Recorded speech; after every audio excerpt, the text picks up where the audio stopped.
Macron avait raison. Ne cherchez pas, il a dit la vérité.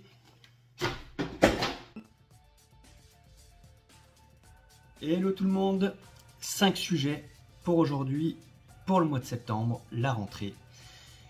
Banque centrale et économie, la rentrée, les sujets à suivre, l'actu green, les indicateurs techniques et les dates à retenir. Je rajoute un 6e point avec un invité, Philippe Béchade. Banque centrale et économie. La Réserve fédérale ralentirait ses injections au même moment où Joe Biden lance sa 3e dose du vaccin. Et si la Fed amorçait véritablement un tapering pour fin 2021. Les minutes de la Fed ont fait chuter les actions et dopent le dollar, chose normale. La Réserve fédérale prévoit de réduire le rythme de leurs achats mensuels d'obligations, probablement avant la fin d'année. La Fed souligne l'absence de lien entre le tapering et la hausse des taux. Reste à prouver. Mais surtout, il faut noter le décalage entre l'impact des taux, qui bougeront dans 6 mois, voire au premier trimestre 2022. Les responsables de la Fed ont répété à plusieurs reprises que la réduction progressive des achats d'actifs se fera en premier lieu et qu'il est peu probable que les taux d'intérêt soient relevés. Certains membres ont noté des risques à la hausse pour l'inflation. Perso, j'ai du mal à comprendre pourquoi, seulement certains pensent ça. Intégrer l'inflation, une chose à retenir, l'inflation. Pensez aux retraités qui subissent 5% d'inflation par an. Au bout de approximativement 14 ans, son pouvoir d'achat est divisé par 2, moins 50%. Fin de l'histoire. Goldman relève ses probabilités d'un tapering de la Fed à bien suivre les 2 et 3 novembre. Ce qu'il faut comprendre, la Fed achète pour l'instant pour 120 milliards de dollars par mois d'obligations du Trésor et de MBS. Il pourrait y avoir une réduction approximative de 15 milliards par mois en moins, de quoi légèrement calmer le marché actions et favoriser les arbitrages, soit 15 fois 12, 180 milliards par an, 180 milliards de liquidités pour le marché en moins. L'impact est assez modéré d'ici fin d'année. Les anticipations d'un tapering en 2022 sont de plus en plus importantes. Limite, il faudrait savoir comment ça va se dérouler à la rentrée dans les prochains jours. Quant à la BCE, elle continue de se mettre dans le vert et de parler de son euro numérique. Attention aux cryptos. Selon Bruno Le Maire, 6% de croissance française promis cette année. Perso, ce n'est pas possible. Je veux bien parier, n'hésitez pas à me demander par email ou par commentaire si vous voulez parier avec moi. Si même Bruno Le Maire veut lui-même parier, il n'y a pas de souci. Selon lui, il faut rester prudent et rester très concentré. Concentrez-vous bien, car selon moi, ça va swinguer et ça ne va pas vers 6%. Alors pourquoi c'est impossible ? Il nous faudrait près de 2 points de croissance en plus d'ici la fin d'année. Impossible avec une belle rentrée qui nous attend et surtout beaucoup de surprises. Le niveau de la dette est trop importante pour si peu de croissance et pour en arriver à cette situation, c'est près de 600 milliards d'euros de dette publique. Une bonne gestion française.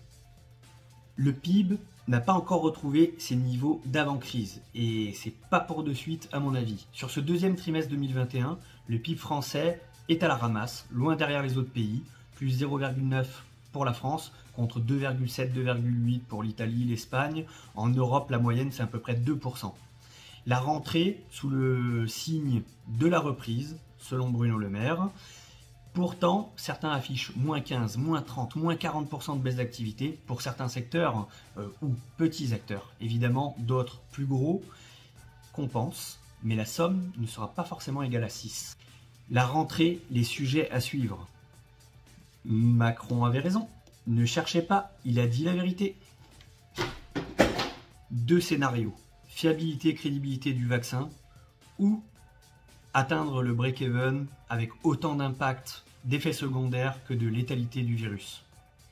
Nos questions, 4e vague, nouveaux variants, virulents ou létal, à bien distinguer, beaucoup de questions, confinement à voir mais possible, un couvre-feu avec une faute aux non-vaccinés, évidemment, éviter l'amalgame, d'autres doses de prévues, 3, 4, il faut écouler le stock. Un fait, les manifestations risquent de prendre de plus en plus d'ampleur lors de cette rentrée. et la gestion de la crise, anti-pass versus multi-pass. Il n'y a pas de combat pro-vax, anti-vax, il n'en faut pas, juste tolérance pour ou contre. L'élément déclencheur sera sûrement les enfants, la vaccination pour tous. Mais je vous rassure, le pass sanitaire devrait tomber soit à la rentrée avec les manifestations, soit avant la fin d'année avec l'approche de Noël afin d'éviter les boycotts de certaines boutiques. Et je ne vous parle même pas si les routiers se réveillent. De plus, les belles promesses arrivent. Le pass tombera, ils nous feront un petit cadeau politique d'ici la fin d'année, avant les élections, histoire de tout apaiser, tout oublier. J'essaye aussi de vous donner une touche d'optimisme. 130 milliards de France Relance, à qui vont-ils d'ailleurs ? On va vous bassiner avec le revenu universel, mais pensez à la contrepartie, toujours. Au début, tout va bien, puis tu n'es pas sage, tu n'as pas traversé le passage piéton. C'est une politique qui marche au pas. Pas d'opposition, éventuellement Asselineau, Philippot, mais pas grand-chose. Pas de syndicat, pas de primaire pour tous. Pas de députés présents, j'ai entendu parler de 18% de présence et une demande de rallonge de 35 millions d'euros à l'Assemblée nationale. Le sujet Afghanistan ne va pas retomber de suite, une peur pour une autre, la transition se fait en douceur. Ce qui est annoncé, une vraie dictature avec l'Afghanistan. Ne vous plaignez pas mes enfants, il nous faut du lithium pour contrecarrer le dumping des matières premières des Chinois. Sur un autre sujet, sensible, la sécurité, manifestations, risque d'attentat ou avec d'autres véritables dictatures, le sujet des retraites va reprendre, 64, 60 ans, faites vos jeux, et très certainement une belle pénurie à la rentrée qui peut commencer dans les grandes surfaces avec des matières premières, avec les pâtes, notamment le blé. L'actu Green Finance. Le rapport complet du GIEC 2021 avec Green Finance, mise à jour régulièrement. Vous avez un très beau résumé des 4000 pages du gros dossier du GIEC. Vous avez aussi tout ce qui est préparation de la COP26 à Glasgow, avec un bilan déjà 2020 pour faire le constat. Vous avez tout ce qui est responsabilité Europe, le nouveau label RSE, donc le coup de com' sur le dernier label français, le label européen passe devant. On a d'autres labels qui vont passer un peu à la trappe, tels que le label low carbone qui vient de sortir ou le Fit 55 qui vont être un peu négligés. Et un article sur comment aligner les portefeuilles d'investissement avec l'accord de Paris. On a un autre sujet en quoi l'augmentation du prix des matières premières et les perturbations du transport maritime ont-elles des conséquences sur le secteur de la transition énergétique et les perspectives sur le segment obligataire avec une position prudente sur les taux d'intérêt et une vision plus ou moins positive sur le crédit. Un autre sujet qui pourrait être d'actualité, et c'est revenir un peu sur les fondamentaux, un effondrement pour bientôt, retour un peu sur Dimitri Orlov et les 5 stades, on reviendra dessus. Il y a d'autres études à voir ou à revoir. Objectif zéro émission nette, le rapport Oxfam, ou des études, je crois qu'il y a 350 études sur tout ce qui est conditions météorologiques extrêmes sur le climat. Sur tout ce qui est indicateurs techniques, action un peu trop haute, l'arbitrage envers les différentes classes d'actifs ne vont pas tarder, matières premières, taux, devises, IMO. On commence à avoir déjà certains changements de polarité sur certains indices, tels que le Dow. Et pour les arbitrages, tout est une question de volatilité. Donc la solution n'est pas forcément les cryptos. Et si tu ne veux pas une forte volatilité, donc la solution n'est pas forcément les cryptos. Le Fear and Greed Index commence à passer dans le rouge, peut-être la rentrée, aux alentours de 37, le VIX aux alentours de 17. Pour rappel, au début de la crise, on était au-dessus des 80. Méditez sur cette phrase, le plus bas du marché n'est pas le plus bas de la situation économique, mais le plus haut de la panique. Mettez sur pause pour voir les supports, les résistances de notre tableau. Alors mettez-vous au boulot pour la rentrée et faites de belles formations en description. Les dates à retenir, beaucoup de dates très importantes. 9 septembre, la BCE. 21-22, la Fed. Le 28 octobre, la BCE. Le 2 et le 3 novembre, la Fed avec le fameux tapering. Mi-septembre, les défaillances d'entreprises françaises. Pour info, en juillet, on avait moins 27,6%. Et ça commence à faiblir. Le retournement aura très certainement lieu dans les prochains mois, en octobre, novembre. Élection législative allemande fin septembre, le 26. Merkel va prendre sa retraite et le remplacement sera sûrement plus strict niveau budgétaire. Donc, plus de dettes aberrantes en progression. 30 septembre, 1er octobre, Patrimonia Lyon, le rendez-vous des institutionnels et des asset managers. Nous serons présents.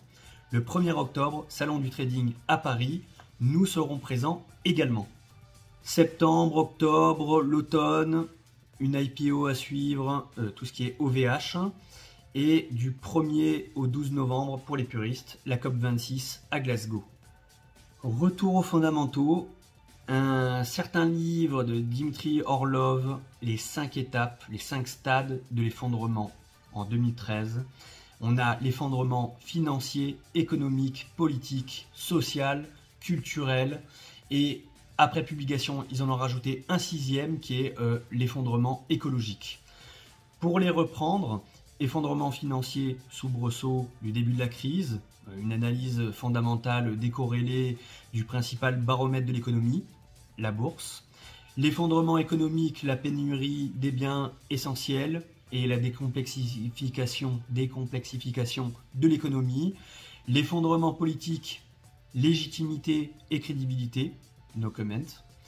Et l'effondrement social, ce n'est pas la guerre civile, mais la protection, c'est avant tout une crise sociale.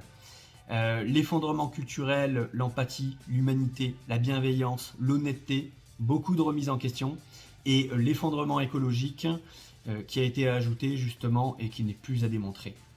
Je dirais, nous n'avons pas cet ordre, ces différentes étapes par étape, mais politique, sociale, culturelle, écologique, on a déjà bien donné, et pour la partie financière et économique, nous pourrons résumer sous perfusion. Pensez à vous abonner pour continuer un peu ce projet de vidéo. Si vous voulez d'autres invités, n'hésitez pas à faire des suggestions en commentaire. Il n'y a pas de souci, je ferai mon maximum. On peut faire la deuxième partie avec Philippe Béchade. Merci beaucoup en tout cas de me rejoindre. C'est de me recevoir. J'ai 3 points. J'ai fait un petit préambule pour terminer la première partie avec tout ce qui était effondrement. On y reviendra en 3e partie. Premier point, Jackson Hole, la croissance française et ensuite l'effondrement de Dimitri Orlov. Donc sur Jackson Hole, pour reprendre, moi j'avais terminé la vidéo vendredi, donc c'était en cours. J'assume pleinement ma première partie de vidéo, parce qu'on y est clairement, c'est exactement la même chose. Un bon petit poker face de Powell qui dit exactement la même chose, qui retarde l'échéance encore. Et c'était obtenir principalement ton avis. J'ai suivi cette conférence de presse en direct, comme la plupart des gens qui peut-être mis un petit peu la pression en se disant il y a peut-être annoncé le tournant que l'on pressent tous, la réduction du programme d'achat des 80 plus 40 milliards mensuels. Et il a réussi un magnifique exercice de communication, puisqu'il a réussi à ne citer aucune date pour la mise en œuvre de ce qu'ils appellent donc le tapering, la réduction en vue d'une extinction, et on ne sait donc pas quand ça commence, et on ne sait pas non plus à quel rythme. Alors que j'ai lu le papier de Goldman Sachs, qui avait été publié la veille, donc lui, eux s'attendaient à un début de tapering en novembre et à l'élimination de 20 milliards par mois. Autrement dit, c'est pas tout à fait, c'est 20 milliards, mais dispatchés 2 tiers, 1 tiers entre les bons du Trésor et les créances hypothécaires. Donc 6 fois 20, 120 en 6 mois, donc mois de mai 2022, eu de quantitative easing. Voilà. Ah, moi j'ai parti sur 180. C'était l'hypothèse Goldman Sachs. Bon. Donc là, on ne sait pas quand ça commence et on ne sait pas à quel rythme. Imaginons que Powell dit que ce sera simplement 10 milliards de mois par mois. C'est bon, on en a pour un an. Voilà, on peut continuer de rêver. Mais c'est ce qui a fait réagir les marchés, parce que je regardais évidemment l'évolution du S&P et du VIX, très important. Et les deux ont réagi au même moment. C'est lorsque Jérôme Powell a déclaré que précipiter un peu le mouvement du tapering risquerait de causer des dégâts importants si c'était fait pas au bon moment ou pas de la bonne façon.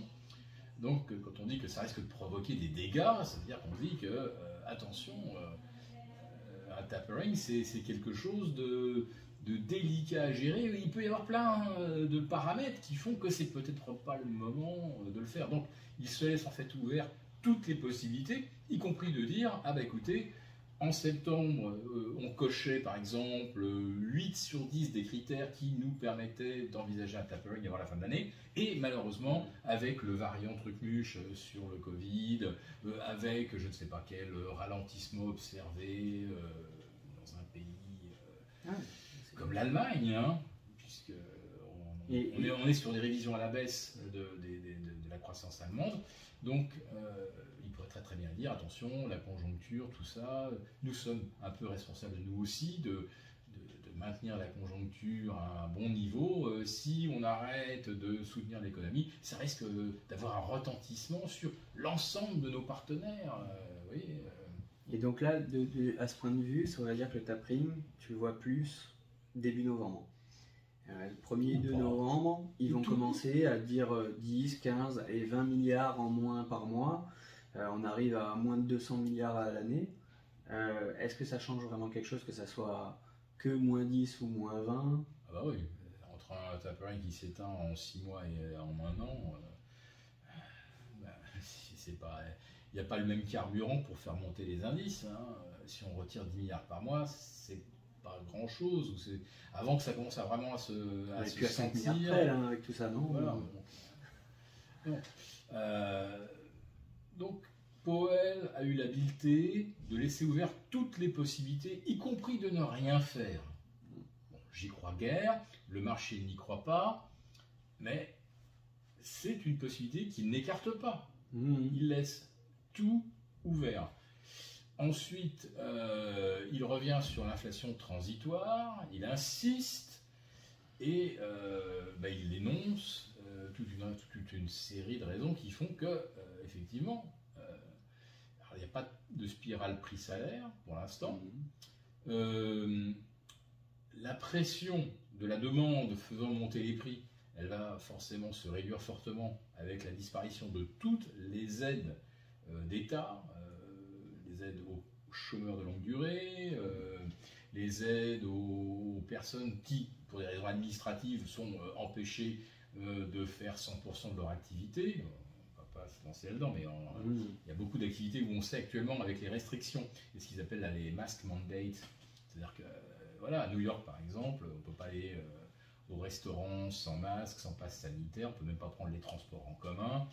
Bref, il y a plein d'activités aujourd'hui dont l'activité est corrélée au tapering. Et surtout pour l'instant amputée par des décisions administratives. Donc tout ça s'était aidé, ces aides disparaissent. Qu'est-ce qui se passe? C'est un peu comme chez nous, le quoi qu'il en coûte. Bruno Le Maire nous dit qu'on l'arrête. Bah, très bien, mais si on n'arrête pas les masques et si on n'arrête pas le pass sanitaire, il n'y a pas de raison. Les restaurants, les hôteliers, les salles de sport ne vont pas retrouver 100% de leur chiffre d'affaires. Donc voilà, ça va devenir de la perte pure. Donc Jérôme Powell a raison, il va y avoir moins de pouvoir d'achat. Il y a... Je suis en train de repenser aux augmentations de salaire qui ont eu lieu, c'est vrai, chez Amazon et autres. Mais en fait, une des raisons que Powell cite pour ne pas déclencher le tapering, c'est qu'on n'a pas encore retrouvé le niveau optimal au niveau du marché du travail.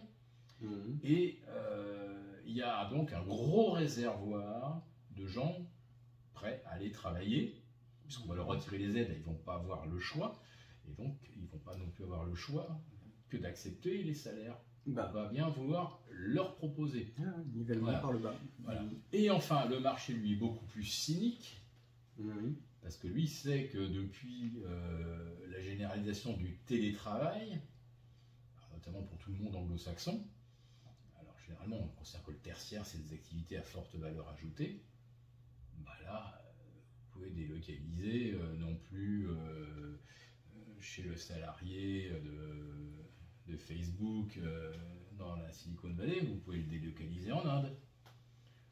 Et la délocalisation, à quelques centièmes de seconde près, on va dire que vous êtes connecté de façon quasiment équivalente avec un ingénieur indien et avec un ingénieur californien ou situé en Caroline du Nord. Donc, on continue la mondialisation. Voilà, donc la mondialisation continue, la délocalisation numérique va s'accélérer. Ça, je ne vois pas comment ça pousserait les salaires à la hausse aux États-Unis dans de nombreuses fonctions support, dans une grande partie du tertiaire. Si c'est délocalisé en Inde, ça fait plus de marge pour les entreprises et ça fait zéro marge de manœuvre pour négocier son salaire quand on est aux États-Unis. C'est le même problème pour la France, la croissance française, non? Disons que la croissance française, pour l'instant, elle est encore contrainte par beaucoup de mesures de restriction sanitaire qui ne sont autres, évidemment, que des moyens de pression pour obtenir que des gens se fassent vacciner et rentrent dans ce cycle de vaccins, rappel, on ne sait pas combien, mais on est peut-être parti là pour 2 doses par an. Ce qu'il faut, c'est que les gens mettent le doigt dedans. Une fois qu'ils ont mis le doigt, on leur prend la main, on leur prend le bras. Et il faut continuer. Et puis après ça, le pli est pris, et puis ça continue, quoi. Voilà. Donc, si d'ici 2-3 mois on nous explique que les gens double vaccinés perdent finalement les avantages que leur offrait une vaccination dite complète, si on leur dit d'un seul coup qu'elle n'est plus complète et que les gens reperdent le droit d'aller au restaurant, d'aller pousser de la fonte dans une salle de sport, etc., les gens feront la 3e, la 5e, la 12e. Au bout d'un moment, ils vont peut-être stopper, parce que c'est là un peu notre désaccord. Moi, je pensais justement que le pass allait se terminer, pas forcément le 15 novembre, mais d'ici fin d'année, avec les raisons que j'avais évoquées dans la première partie de la vidéo. Et de ton côté, tu penses que ça va se poursuivre pendant combien de temps? Au bout d'un moment, les gens, ils n'en ont pas marre, ils vont pas taper. Parce que là, les manifestations, elles vont peut-être reprendre aussi à la rentrée, davantage. Et au bout d'un moment, ils vont peut-être céder à la pression. Et il y a aussi la carotte pour les nouvelles élections présidentielles. Moi, je pense que le gouvernement ira au bout de ce qui doit mener la France à une société de contrôle à la chinoise, c'est-à-dire le QR code pour toutes les circonstances de la vie quotidienne. Donc, je ne parle pas des loisirs, parce que là, les loisirs, c'est le levier de la frustration. Donc, les gens vont se faire vacciner, non pas parce qu'ils ont un besoin, parce qu'ils sont à risque. Alors, il est évident que les gens qui souffrent d'une grande obésité, qui sont atteints de diabète, quel que soit l'âge, on peut être obèse à 12 ans, on peut être diabétique assez tôt aussi. Donc là, il n'y a aucun débat. Il faut évidemment utiliser tous les moyens d'être moins vulnérables. Mais pour les gens qui n'ont aucune comorbidité, etc., on les contraint à se vacciner sans qu'il y ait de bénéfices qu'on puisse mesurer. Ouais, non, mais ce que je veux dire, après ça, va être si la ces gens-là, avec les élections. Si ces gens-là sont vaccinés et ensuite ne développent pas le Covid, on dira évidemment, vous voyez, le vaccin, ça marche. Ça a un intérêt, ouais, mais avant tout, les élections vont arriver et le premier opposant, il n'y en a pas beaucoup hein, aujourd'hui, mais le premier opposant qui va dire moi mon programme c'est je vaccine pas, ou plutôt je mets pas en place un pass, parce que la vaccination a son intérêt, mais à partir de ce moment-là, les gens ils vont peut-être vouloir prendre l'opposition et que ça va pas être un renouvellement de mandat ou un Macron bis qui va arriver, non? Ça va être peut-être même le seul point qui va être proposé, quoi, comme argument de programme. La gestion de la crise sanitaire. Si c'est Xavier Bertrand, il a déjà, lui, pris position en faveur de plus de passes encore. Voilà. Donc je dirais que on est assez tranquille. Enfin, en tout cas, je serai le patron de Pfizer ou de Moderna. Je serai assez tranquille. Je ne vois aucun candidat se présenter aujourd'hui et venir faire campagne sur le fait que le pass, qui est soi-disant le retour à la liberté, qui est en fait une amputation de nos libertés, moi je m'empresserais de le supprimer. On lui rétorquera immédiatement, mais vous voulez tuer des gens. Donc il n'y aura plus de débat, c'est terminé.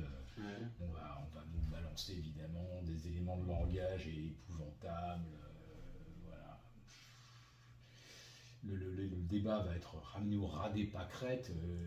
Quiconque tente de dire que le Conseil constitutionnel s'est justement mouché avec notre Constitution.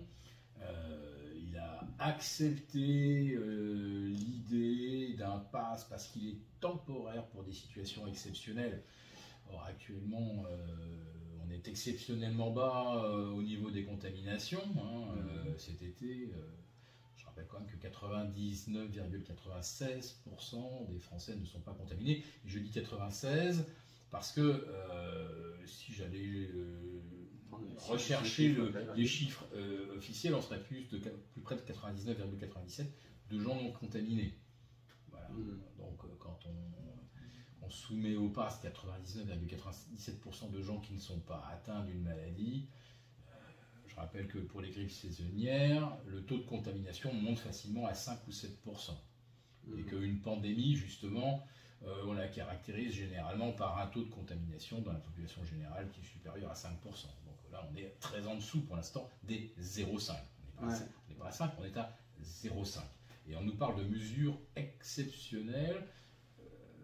Voilà. Alors, peut-être que le Covid est exceptionnellement dangereux pour certaines pathologies. Enfin, globalement, on n'est même pas dans ce qu'on peut qualifier de pandémie. Non, le Conseil constitutionnel accepte néanmoins qu'on prenne des mesures pour contrer une situation sanitaire qui est, je ne sais pas comment la qualifier, moi, mais bon. Et en plus ça, à condition que ça s'arrête le 15 novembre. Il faut que ça soit limité dans le temps. Et vous savez, derrière, Olivier Véran et M. Bruno Le Maire viennent nous dire que le pass en fait, a vocation probablement à être prolongé. Est-ce qu'il sera accepté? C'est ça la question. Et voilà. Les conséquences. Jusqu'à présent, tout est passé. L'Ausweis pour aller chercher une baguette de pain. Rentrer chez soi, tirer les rideaux à 6h du soir, alors qu'on n'a jamais vraiment pu mettre en évidence qu'il y avait des contaminations quand on se promène dans la rue ou quand on fait un footing. Les couvre-feux, on n'a jamais démontré leur efficacité, puisque les pays où il n'y a pas de couvre-feu, où il n'y en a pas eu, où il n'y a pas eu non plus de jauge, etc., quand on est sur des événements extérieurs, les courbes entre les pays qui n'ont rien fait et les pays qui ont confiné sont strictement identiques. C'est clair.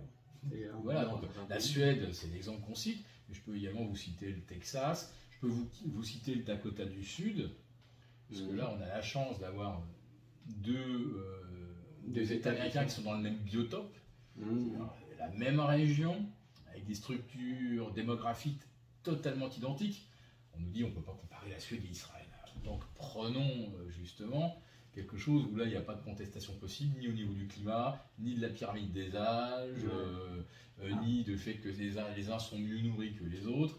Et alors, en termes d'investissement, il faudrait quoi? Viser uniquement les pays qui s'en sortent mieux sur le Covid, vaccinés ou non vaccinés, peu importe, mais qui, pour tout ce qui est investissement, il faudrait partir davantage en Suède pour investir. Non, parce que les marchés s'en fichent complètement. Bon, si Paris est complètement refermé, peut-être qu'effectivement on se dit qu'on peut, peut-être pas d'urgence à investir, mais en tout cas personne ne sort. Pour revenir à l'exemple des Dakota du Nord, Dakota du Sud, au Nord on ferme tout, les gens portent des masques dans la rue, ils n'ont pas le droit d'aller au restaurant, il y a couvre-feu. Ouais. Vous avez le Dakota du Sud avec un gouverneur républicain, là, tout est ouvert, il n'y a pas de jauge, il n'y a pas de restriction, il n'y a pas de couvre-feu. Et hospitalisation, réanimation, décès, le Dakota du Sud, qui n'a rien confiné, rien refermé, a souvent eu de meilleurs résultats, ou en tout cas des niveaux d'hospitalisation de réa inférieurs. Mais bon, grosso modo, les deux États sont absolument identiques.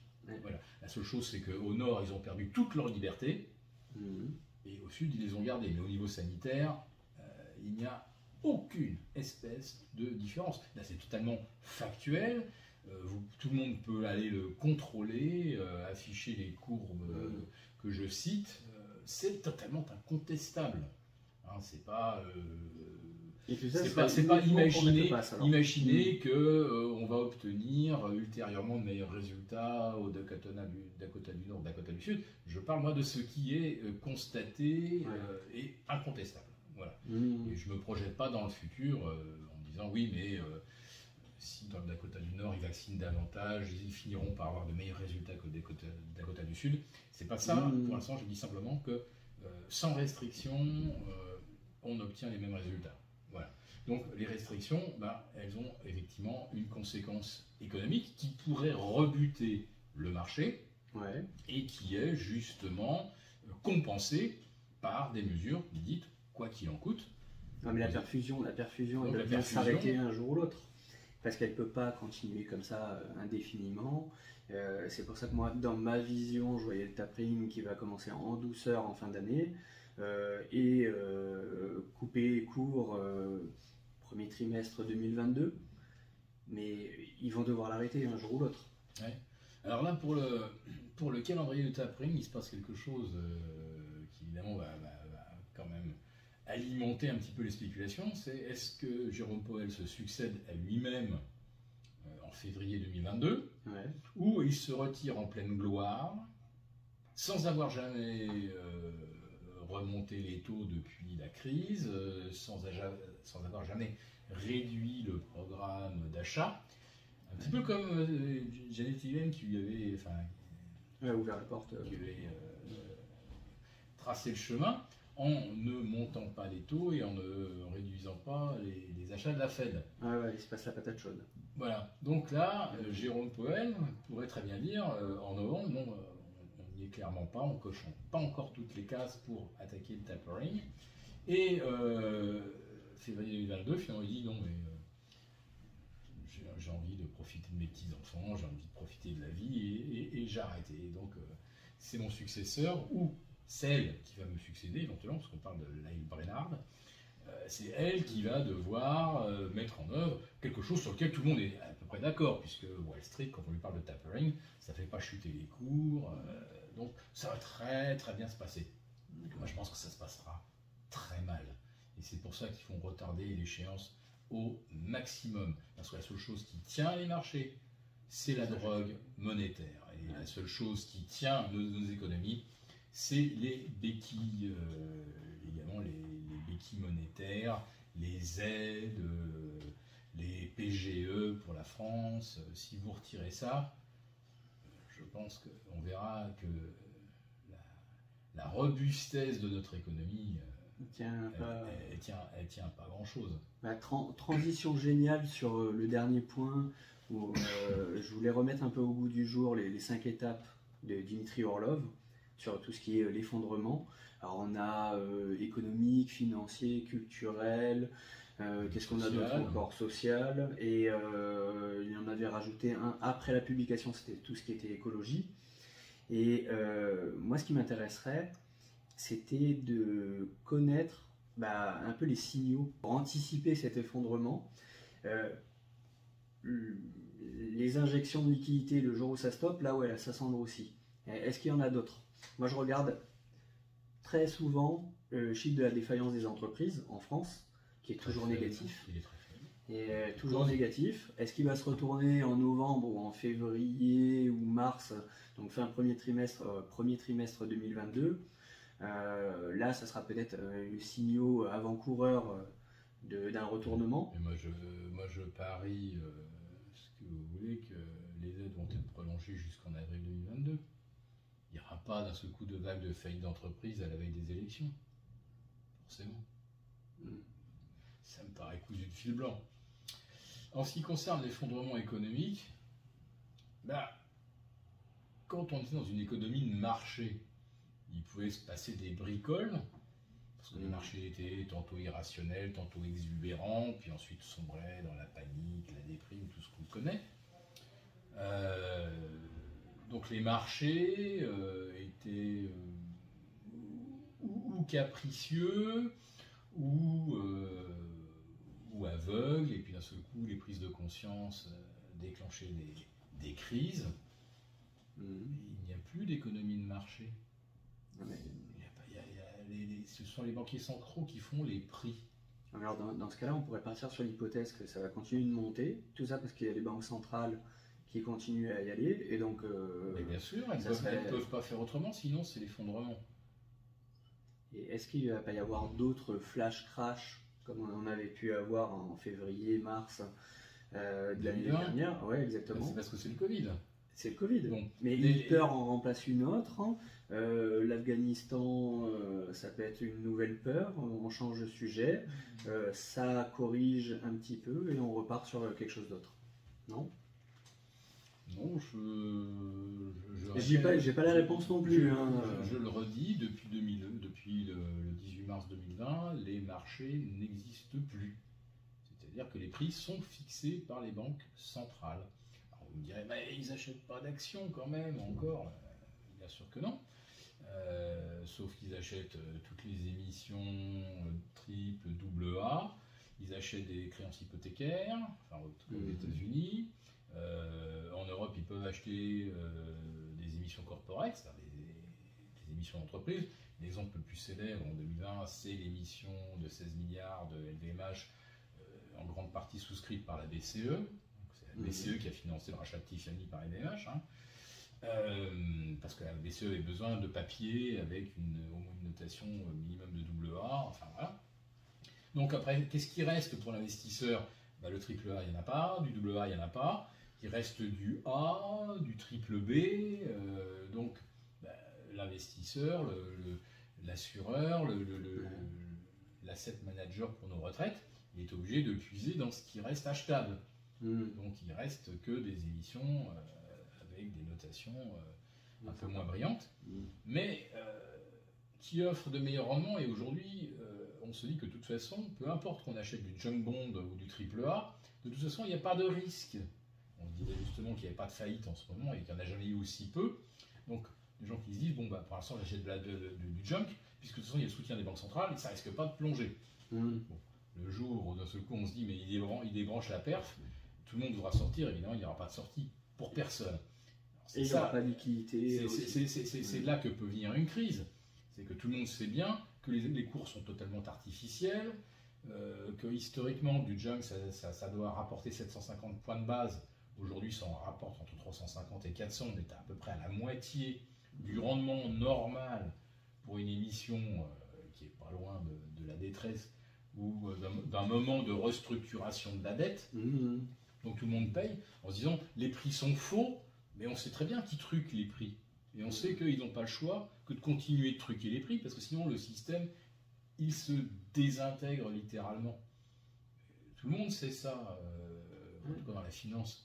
Et on sait très bien que les banques centrales vont continuer d'acheter toutes les émissions obligataires qui empêche qu'on ait des gros sinistres sur des entreprises dites systémiques. Mm. Il y a- Ils ont bien réussi à couper un peu le robinet après la crise de 2008 en faisant un petit peu de pause, même si pour le Covid, ils ont bien rattaqué fois 10, quoi. la Fed a fait 3 QI Ouais. avant de passer le témoin à la Banque Centrale Européenne, qui Ouais. elle a commencé en 2015 et n'a jamais cessé. Et qui a rajouté là-dessus des TLTRO, D'autres armes. perfusion massive. Mm. Ça ne s'est jamais, en fait, depuis 2008, ça ne s'est jamais arrêté en vérité. Peu importe que le robinet soit en plein milieu de la baignoire, sur le côté ou au bout, du moment qu'il y a un robinet qui coule, ça remplit la baignoire, peu importe où se trouve le robinet. Donc que ce soit pendant des années la Banque Centrale du Japon, que ce soit la Fed, ensuite que ce soit la BCE et la Banque d'Angleterre qui prennent le relais, ça change rien. La position du robinet est indifférente. Le débit reste le même, ça remplit la baignoire, parce que les liquidités, elles se diffusent immédiatement sur l'ensemble de la planète.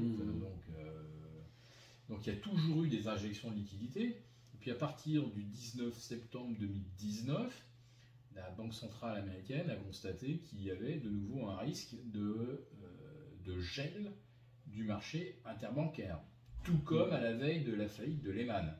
Et donc, la Fed a recommencé à injecter de l'argent à partir du 19 septembre 2019.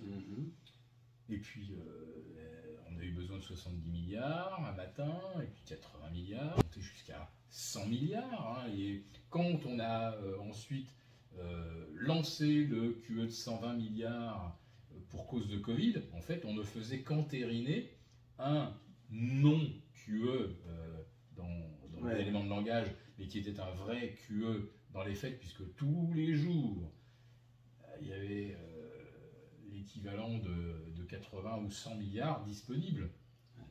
Donc en fait, le Covid a permis finalement de transformer un non-QE, mais qui était lié à déjà une situation de crise, on l'a officialisé, et d'un seul coup, on a complètement oublié ce qui s'est passé avant.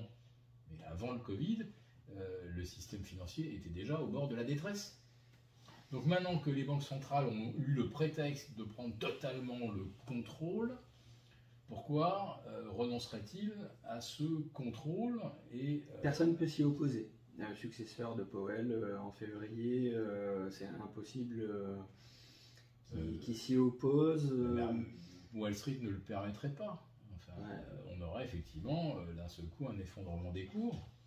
Alors après, s'il se produit un effondrement du cours, étant donné qu'aujourd'hui la banque centrale ou les banques centrales contrôlent totalement le prix des actifs, de façon totalement assumée.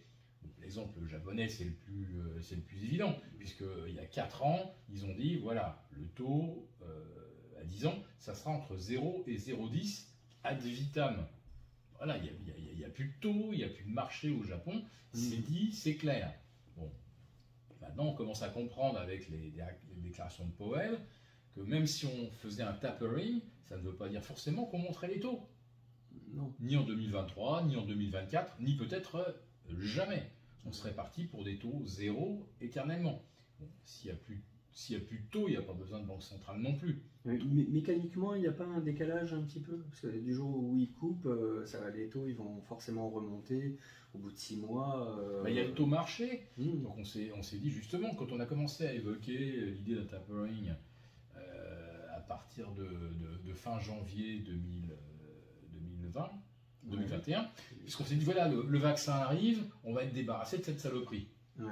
Donc, si on est débarrassé de cette saloperie, les banques centrales n'auront plus motif à soutenir, puisque tout va redevenir normal. Et puis, si j'ose dire, je mets bien sûr des guillemets et j'avertis que c'est du second degré. Heureusement que le variant Delta est arrivé et a permis de poursuivre les politiques de soutien, parce qu'on était face à ce nouvel ennemi redoutable, etc. Et qu'on ne pouvait pas, évidemment, laisser l'économie face à ce variant Delta qui allait tous nous tuer. Donc, le variant Delta a permis, finalement, après la petite poussée de taux qu'on observait en février-mars, aux États-Unis, ça s'est arrêté autour de 1,77. Et puis derrière, on est revenu à 1,25. Voire même un petit peu en dessous. Ah, c'est ça, le dollar reprendrait des couleurs. À la limite, pourquoi est-ce que les taux sont revenus comme ça aussi facilement? C'est que on a compris qu'on n'était pas à la veille de voir la Fed remonter les taux d'intérêt et que l'horizon du tapering s'éloignait aussi à la fin de l'année, voire peut-être au-delà. Et puis, rien n'empêche la Fed d'acheter du 10 ans, de raccourcir, d'allonger la maturité un peu. Je revends quelques emprunts à 6, 12, 24 mois et j'achète du 10 ans. Et je ramène et j'écrase le spread. C'est exactement ce qu'on a observé. Un nouvel écrasement du spread entre on va dire, le 2 ans qui est la référence quand même la plus fiable, la plus utilisée, et le 10 ans. Voilà. Si la Fed peut acheter selon son bon vouloir, tantôt du court, tantôt du long, les cours font ce que la Fed veut. Et après ça, nous, on en déduit, les taux se détendent, les marchés ont confiance. Maintenant, il n'y a pas de marché. Donc, il n'y a personne qui a confiance. Il y a juste la Banque centrale qui fait son job, qui consiste à administrer le prix des actifs pour que tout le monde continue de penser que tout va bien. Voilà. Donc là, la seule alternative, c'est de regarder les banques centrales et rester un peu confiant, on va dire, autant que ça continue. C'est la seule alternative d'investissement. Si jamais il devait y avoir une crise, il y a deux solutions. Ou alors ça échappe aux banques centrales, et là c'est le pire des cas de figure, c'est-à-dire qu'elles ne sont pas infaillibles, ça leur a échappé. Et il en faut, parce que le Covid, elles l'ont bien rattrapé. Oui, facilement. Wall Street a perdu 40%. Au mois d'août suivant, on était revenu pratiquement, on avait tout effacé. Donc, il en faut. Donc, soit ça leur échappe, elles ne sont pas infaillibles, et là c'est un choc immense, catastrophique pour les investisseurs, puisqu'il n'y a plus personne. Actuellement, la Banque centrale, c'est l'acheteur en dernier ressort, et elle assume ce rôle, et elle s'invente quelque part. Voilà. Ou alors les cours chutent, parce que c'est voulu.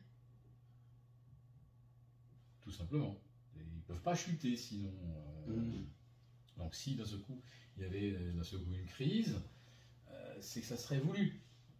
Mais je ne vois pas comment cette correction pourrait survenir et affecter les gens qui ont le plus d'argent dans le marché.